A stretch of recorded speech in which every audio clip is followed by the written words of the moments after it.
¿Qué tal? Seguimos de nuevo en esta segunda parte de la tertulia que tenemos el honor de contar con la participación del doctor Roberto Castelán Rueda. Y pues bueno, seguimos hablando del tema de la oposición a 2 años del gobierno de López Obrador. Está presente Óscar Gómez, Alan Matthew y bueno, Jonathan Bretón a sus órdenes. Y doctor, le cedo la palabra para continuar con la discusión. No, hablaba precisamente del papel de los jóvenes en la oposición, o sea que es necesario como aparecer en la oposición, pero hablaba de los jóvenes viejos y de los viejos jóvenes, siguiendo a Alejandro Gómez Arias, que era un gran periodista, y él se refirió a esto con Salinas de Gortari, que llegó con un equipo de muchachos, casi la mayoría de ellos de menos de 40 años, y él dijo aguas, porque hay jóvenes viejos y hay viejos jóvenes. Y Los yo creo que esto es lo que sí, a mí es una de las cosas que me preocupa, porque, digamos, a quienes vemos jóvenes activos en la política, por ejemplo, a Ricardo Anaya es un anciano en ese sentido, o sea, es joven, pero no tiene absolutamente nada que aportar como joven, digamos así, o sea, no hay ideas frescas en él, pero para nada. El otro joven que es lamentabilísima su participación en política es el posible gobernador de Nuevo León. Nuevo León. Entonces uno dice, bueno, ¿y dónde están estos jóvenes inquietos, preocupados, con muchas ganas de participación política, críticos, analíticos, y que no se van a quedar nada más en el discurso de esta oposición y de sus voceros? Porque fíjense ustedes, vean simple y sencillamente la edad ahorita de los principales miembros de la oposición y de sus principales voceros.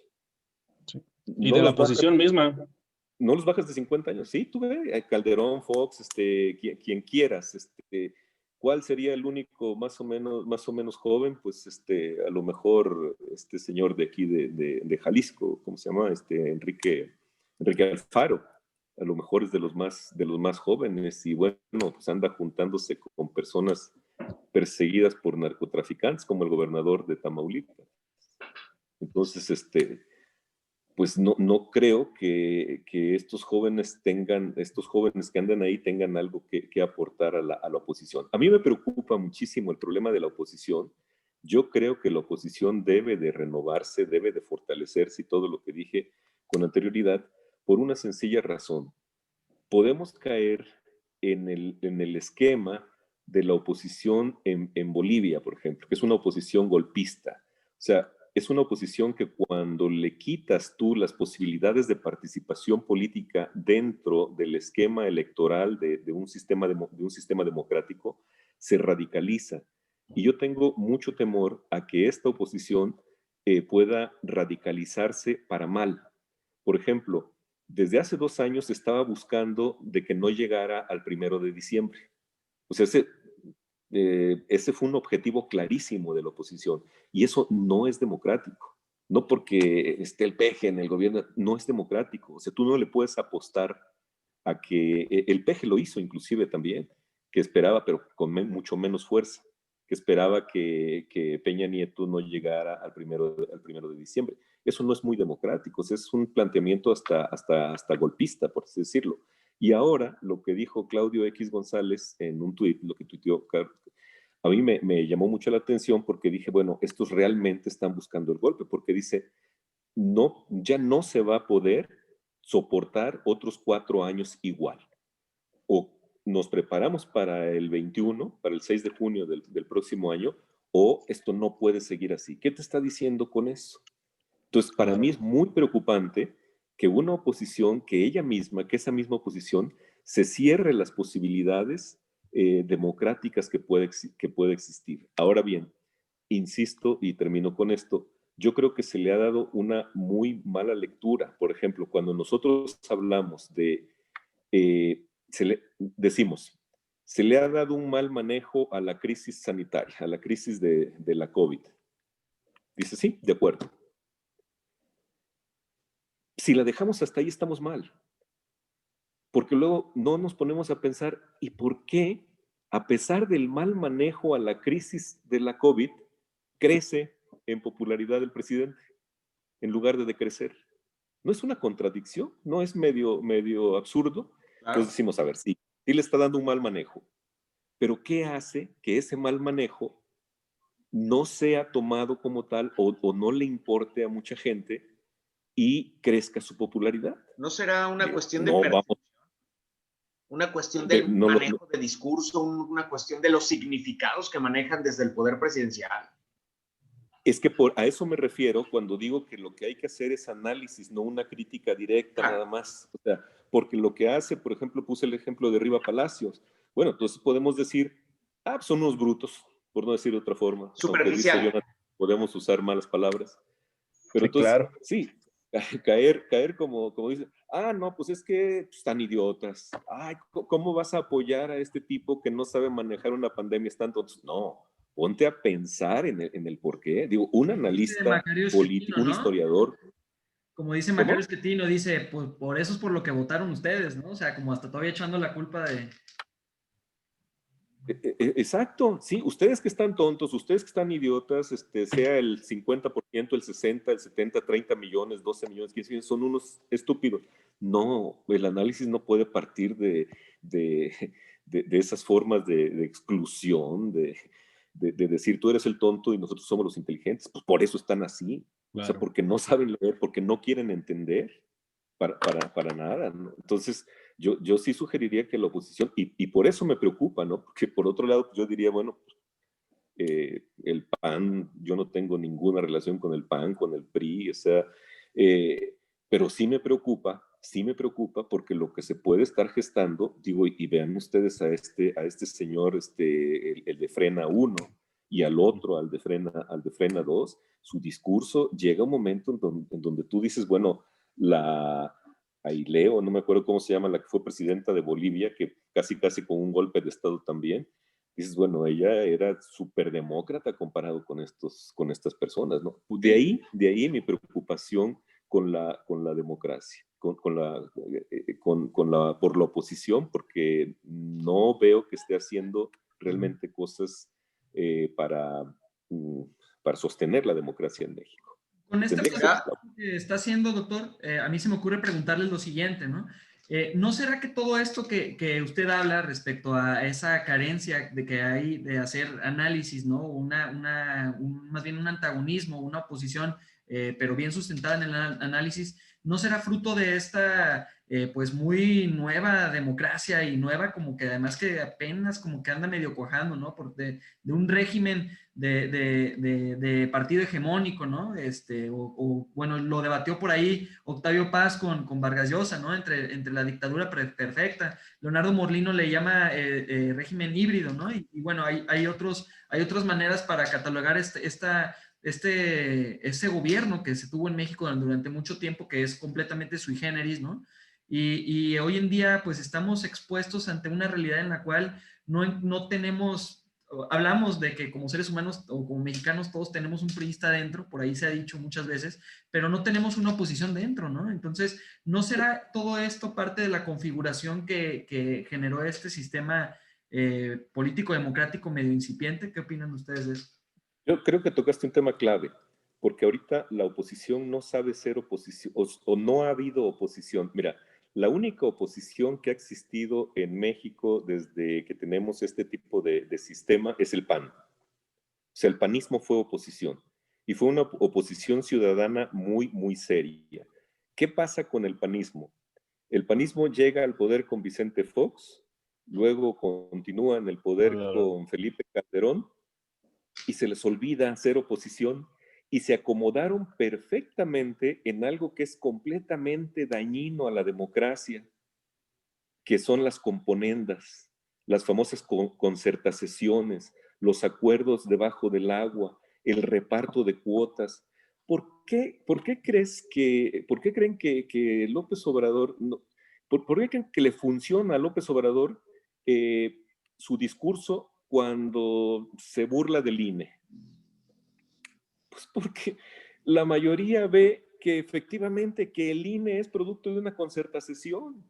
Entonces, claro, una de las herramientas más valiosas para la vida democrática de este país, como es un instituto electoral por fuera del gobierno, etcétera, un calificador electoral por fuera del gobierno, de repente ves que no es otra cosa más que un espacio de concertación, un espacio de reparto de cuotas, un espacio que no deja pasar 5 millones o 500,000 pesos y no ve una estafa maestra. Bueno, más que la estafa maestra, no ve lo de Obedrecht.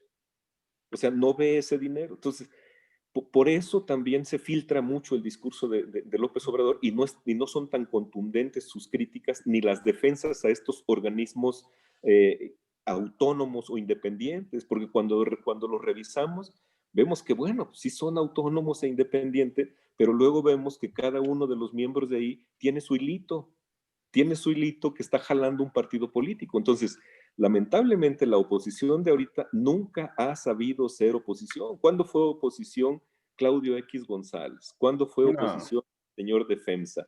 ¿Cuándo ha sido? Felipe Calderón fue un opositor muy fuerte. Felipe Calderón tuvo grandes maestros, su mismo padre. Su padre, por ejemplo, era de los que salían en la noche a pintar bardas y salían corriendo porque los agarraba la policía. Y los agarraba y a veces era para torturarlos y desaparecer. O sea, fueron una oposición muy fuerte, muy seria el panismo. Gobiernan 12 años y se acomodaron perfectamente. Fueron los que inventaron la concertación. Sí. Se acomodan perfectamente en 2 para ti, 3 para mí, te cambio este por este otro. ¿Cómo se limpian las cuentas en los congresos? Simple, sencillamente. La limpia, o sea, todos los presidentes municipales salen limpios. ¿Por qué? Pues porque simple y sencillamente hay acuerdos. Entonces, eso no es oposición. Eso no puede ser oposición. Y efectivamente, como decían ahorita, Morena es otra cosa. A lo mejor Morena llega a ser exactamente lo mismo, ¿no?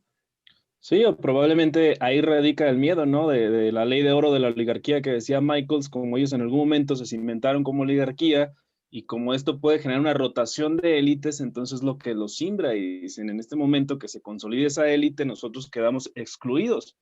Por lo tanto, creo que por eso, yo digo, creo que por eso el debate de la oposición se limita precisamente a esas críticas tan superfluas y no llegar a lo de fondo, pues porque en determinado momento saldrían muy ensuciados, diría yo, ¿no? En determinado momento tendrían que aceptar que sí se generaban este tipo de dinámicas donde todo estaba acordado y donde había incluso transiciones pacíficas a cambio de no perseguir al saliente. Pero ¿tú qué opinas, Matt? Coincido en que hay una carente legitimidad de los grupos políticos de oposición, pero también creo que hay una carencia de creatividad a la hora de proponer un nuevo país, a la hora de proponer una nueva propuesta, y yo creo que ahí, en esa carencia de creatividad, también hay lugar a criticar su incapacidad de la oposición a nivel México para poder hablarle a los ciudadanos, a las ciudadanas en su idioma, cosa que Andrés Manuel, cosa que el 4T quizá ha venido de más a menos, pero que sigue haciéndolo mejor que nadie. Es decir, sigue utilizando los simbolismos, sigue utilizando lenguaje que le hace sentido a la gente. Hablamos que lo de la cartera, que lo de te conozco bacalao aunque te vengas disfrazado, todos los grandes, y no se trata nada más de frases que sean graciosas, se trata de el sentido que le da a esas frases y a cómo él conoce a la gente y qué le hace más sentido que otras personas. Cuando las personas te hablan acerca, mejor dicho, cuando los políticos te hablan acerca de un sistema nacional anticorrupción, puede ser un sistema que inhiba la corrupción o lo que tú quieras, o puede ser que no, pero no le hace sentido a la gente, no le han hablado a la gente en su idioma. Lo de la venta del avión presidencial puede parecer en el círculo rojo algo absurdo, pero el hecho de demostrar que este nuevo régimen político evita los lujos, evita los gastos faraónicos, creo que hace sentido en una mayoría de gente, en una mayoría de personas.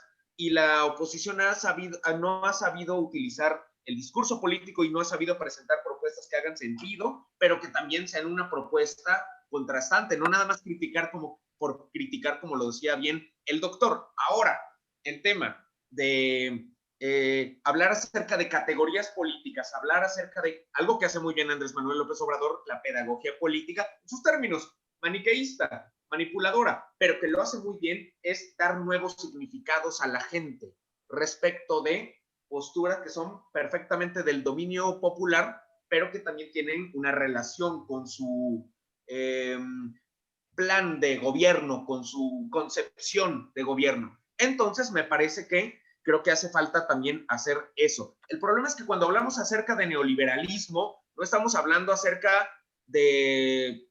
Estamos hablando acerca del PRIAN, estamos hablando acerca de la política del saqueo, pero no estamos hablando de un libre mercadismo, de un capitalismo voraz, de las economías de mercado que se vuelven sociedades de mercado. No, no estamos hablando y no le estamos traduciendo eso a la gente. Las categorías políticas ya se han vuelto jingles, ya se han vuelto marketing, ya se han vuelto frases graciosas, se han vuelto frases que llegan a la mayoría de la gente para tener afinidad o no con algún partido político, y me parece que eso es sumamente preocupante. El hecho de que nosotros estemos aquí hablando acerca de categorías políticas o que intentemos hacerle llegar, así sea 5 personas, así sea 1,000, así sea 10,000, así sea 100,000, eso es sumamente importante. Yo creo que eso falta. La oposición está careciendo de esa capacidad de hacerle llegar a la gente y de decirle, esto es lo que está pasando con el país. Y yo creo que Andrés Manuel, obviamente, lo ha hecho durante mucho tiempo, y ahorita con el poder presidencial puede llegar a las grandes masas con una mañanera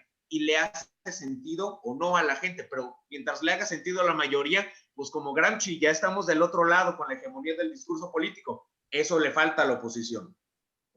Y yo creo, por ahí decía también Jonathan, que hace falta articular esas voces que están dispersas, por ejemplo, movimiento feminista o movimientos feministas, movimiento LGBTQI, movimiento zapatista o movimientos indigenistas, madres de desaparecidos, víctimas de la violencia. Yo creo que hay una gran cantidad de movimientos defensores de la tierra, defensores de la ecología, que curiosamente son asesinados, ¿no? Entonces, yo creo que hace falta también a la oposición, que sería la otra oposición, o una oposición más fresca, más seria, articular esas voces dispersas que ahí están. O sea, efectivamente, que no coinciden con la forma de gobierno, que no coinciden con la forma de llevar las cosas, pero que no vienen de un pasado de intereses, de hegemonías y de corrupción, como es esta oposición que se nos quiere vender ahora como nuevo, cuando, bueno, pues hasta los muchachos que recién van a votar ahora, que tienen apenas 18 años, alcanzaron a conocer lo que es la corrupción de estos grupos políticos, ¿no? Entonces yo creo que una cosa, yo insisto, jóvenes y movimientos, no sé si le podamos llamar movimientos alternativos, pero yo pienso que son voces dispersas que necesitan necesariamente articularse para poder llegar a una categoría de oposición, a llegar a ser oposición.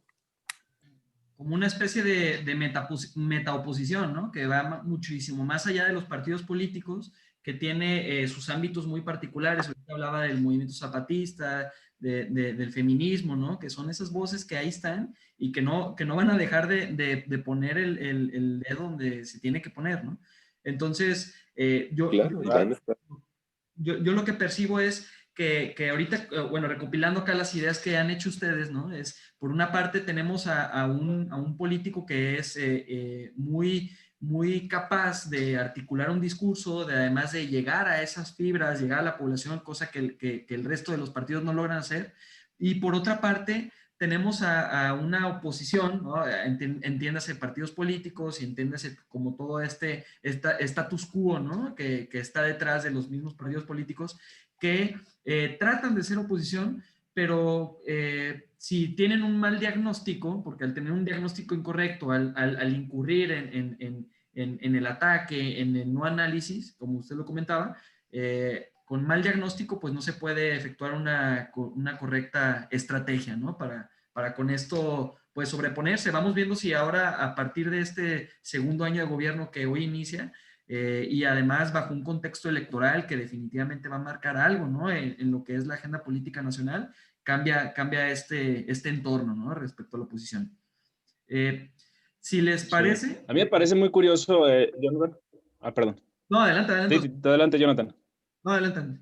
No, yo nomás quería resaltar que lo que me resulta curioso es la cultura política que tenemos, porque así como lo dice el doctor, sí tendríamos la vía. A partir del 2012 se aprobaron las candidaturas independientes y vimos que en el 2015 aquí fue una llamarada de petate, ¿no? Pegaron, pero ya llegaron y no se quedaron. Entonces, sí existen esas vías o esas rutas políticas que pudiéramos tomar como jóvenes, pues por las condiciones que puede implicar buscarla dentro de un partido que pueden ser más, generar más obstáculos, pero también creo que esta falta de cultura política y esta apatía hacia los partidos políticos, hacia la misma labor política, pues hace que nos mantengamos dispersos. Pero ahora sí, Bretón, disculpa por interrumpirte. Los iba a invitar porque para guardar un tiempo final para hacer una reflexión, una conclusión cada quien, pero previo a eso, los iba a invitar a pasar a un último pequeño tema. Es coyuntural también. En el día de hoy, pues estamos viviendo el tema de la FIL, que es la feria del libro más importante, ¿no? en esta región del continente. Y bueno, que además como lo digo como universitario, ¿no? Es un símbolo de esta ciudad, pero que además es un símbolo que yo personalmente presumo por ser de la Universidad de Guadalajara, ¿no? Entonces, es parte de este contexto y tratando de hilarlo con el tema anterior, importante debatir un tema que ahí está y que además pues queremos escucharlo usted, doctor, respecto a este conflicto, ¿no? Que hay tanto con el presidente, con lo que es la FIL o como ha sido la organización, ¿no? Bueno, pues cae dentro de esta coyuntura lo que dijo el presidente en una mañanera, pero también dentro de la coyuntura está lo que dijo en días recientes, el día domingo, Paco Ignacio Taibo, ¿no? Entonces, creo que es un buen espacio para también poder tener otra línea de contexto. Yo no creo así tal cual que exista un conflicto. O sea, yo creo que es muy difícil en estos momentos que exista un conflicto entre una instancia como es la Feria Internacional del Libro o la misma Universidad de Guadalajara con el gobierno de la República. Yo creo que si hablamos así tal cual, como pudiéramos entender el término conflictos, quizás el mayor conflicto que pueda tener ahorita el presidente de la República sea los de los gobernadores federalistas, pero no creo que así tal cual que le quiten el sueño, no lo creo para tomarlo como un conflicto. Hay que recordar, por ejemplo, con el gobernador de Chihuahua, que hubo inclusive muertos por la Guardia Nacional y no se detonó lo que podría ser un conflicto. Yo pensaba decir que lo de la Feria Internacional del Libro fue un malentendido, pero no creo que sea un malentendido, porque el presidente de la República, creo que le hace como ahí al que no sabe, pero sabe bien lo que quiere decir y hacia dónde quiere dirigirse.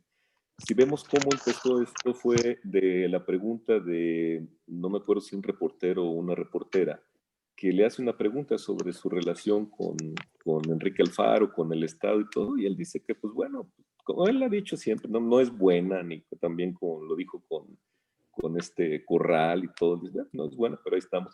Y luego dice, pues ahí todavía hasta se alían con un tal,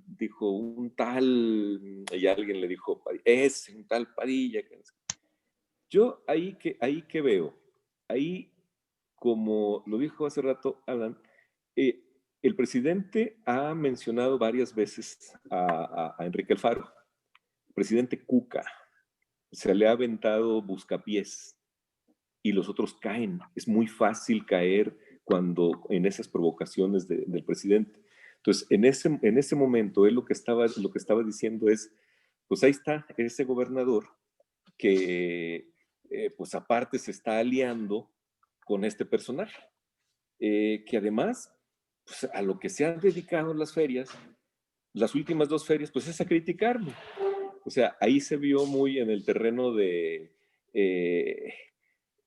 como si a mí me invitaran ustedes a una cena y yo voy y en una mesa están hablando mal de mí. Entonces digo, no, es que me invitan a una cena y se ponen a hablar mal de mí. No, pues no es que nadie se ponga a hablar mal de ti, pero hay, y todos lo sabemos, hay algunos eventos, algunas actividades centrales en donde sí estuvieron dirigidas a hablar mal de la Cuarta Transformación. Para bien o para mal, digo, como él cita, dice, pues ahí se junta Vargas Llosa, se junta Krause y se junta el otro Aguilar Camín y todo eso. Dice, bueno, pues sí, se juntan a hablar mal de mí. ¿Qué quiso decir ahí, según yo, haciéndole al Aguilar de Fox, ¿no? A ese vocero que tenía que explicar todo lo que Fox decía. Rubén Aguilar. Rubén Aguilar. Rubén Aguilar. ¿Qué quiso decir? Pues quiso decir, tengo ubicado perfectamente en Jalisco quién está jugando al opositor. Así de sencillo. Y claro, ¿qué iba a tocar del otro opositor, que es el otro opositor fuerte? Pues iba a tocar la feria y la universidad. ¿Tú crees que una persona ustedes creen que una persona como el mismo López Obrador iba a dejar pasar el hecho de que en la casa de Raúl Padilla se reunieron para finiquitar el frente opositor cuando las elecciones en las que fue presidente? Pues claro que no. Entonces yo no creo que haya ningún conflicto con respecto a la FIL, ni mucho menos. En el caso de Paco Ignacio Taibo, Paco Ignacio Taibo es un hocicón. Eso es muy claro. O sea, le hace al payaso y dice cosas. El tipo tiene una inteligencia muy, muy, muy hábil, ¿no? Es muy, muy hábil. Pero es un hocicón, dice cosas. Pero dijo algo que habría que confirmar si es cierto. Él dijo, nosotros como Fondo de Cultura estamos ahí participando en todo. Lo demás, dijo, sí, se ha convertido en un refugio para los conservadores, etcétera, etcétera. O sea, yo creo que lo que hizo el presidente fue aventar la piola, a ver quién cae, a ver qué pesca.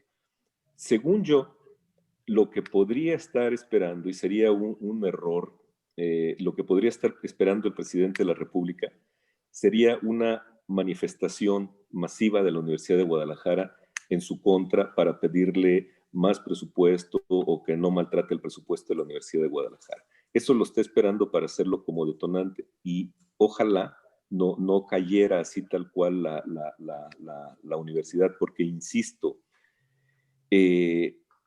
a menos que, y hay esa tentación en los periodos electorales, hay muchos actores que luego hablan al oído y luego dicen, mira, conviene hacer esto y conviene hacer otro, siempre en periodos electorales, pero hay que recordar, y por eso, bueno, esta sorpresa o lo que sea, pero hay que recordar que el presidente, para bien o para mal, en este caso sería para mal, si quieren, tiene una alta aceptación. Un conflicto de ese tipo, yo vuelvo a lo mismo, no sería un conflicto para el presidente de la República. No fue el conflicto de Chihuahua. El conflicto de Chihuahua a mí me pareció verdaderamente que podría realmente causar problemas fuertes. Crisis, ¿verdad? Una crisis seria. Yo dije, no, pues ahora sí, ya aquí se metió en problemas, sobre todo cuando hubo muertos. Dices, oye, la Guardia Nacional se está estrenando, casi reprimiendo y matando gente. No, hombre, pues le va a tronar esto. No le tronó, no pasó nada. Salvo, obviamente, las declaraciones de Loret de Mola y de Riva Palacio y todo eso.